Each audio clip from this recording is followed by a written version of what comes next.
Hi, welcome back to the third and final installment of Scott's Tots.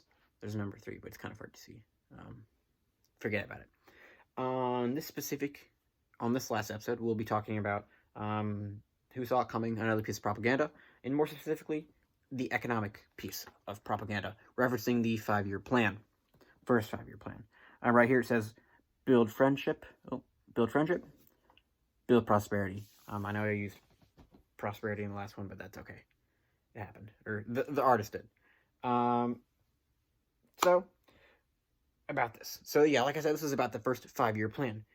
This is a phase of economic reform that essentially nationalized or got rid of all the national capitalist stuff, and by 1956 had completed the nationalization of industry and businesses in China. So it essentially, made it communist, or made them communist. It completed that that era. Then during this time, they also had to go through the, dilemma, the situation, the choice of leaning to one side, leaning to one power for help.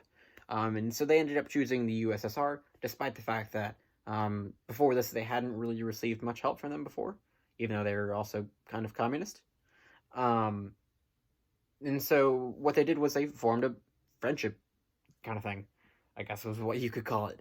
And so within these terms, one of the things that was agreed upon was the USSR would give $300 million to China to help with this plan. And they would also exchange people and mentor and tutor and all that kind of stuff that goes within this plan. And this tutoring and whatnot would help because, if the first 5-year plan followed the Soviet model, which was it had lots of centralized planning, and it focused a lot on heavy industry. So, I'm going to pause right there and go back to this piece of propaganda. One thing I'd like to point out with this specific one is the fact that, as we see compared to the other ones, is Mao and Stalin, amongst them as they are completing a bridge, or a railway bridge, which you'll notice in a second the connection between that and the impacts within the 5-year plan. So, the impacts. It completed the nationalization of industry. So, like I said before, it did that. It boosted urbanization. I'm not sure if I ended up mentioning entirely, but it did boost heavy industry quite a lot, which is actually one of the next points. But as you could imagine, boosting heavy industry is also going to boost urbanization, as they probably happen within the same areas to some degree, and as one goes, the other goes with it.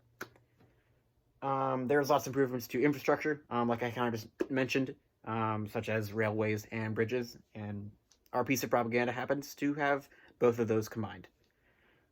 And, again, as I had mentioned before, heavy industry output tripled, and light output grew by 70%. So it was successful in terms of just creating a successful economic reform for the state. Another impact was the $300 million that the USSR gave them turned out to only be about 3% of the total budget, I guess what you could call it, which helped the CCP realize that they were much better at raising taxes than the GMD. Oh my gosh, I'm at 4 minutes.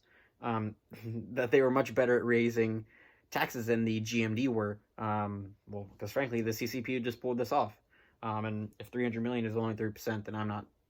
It's going to be a big number. I don't want to do it in my head.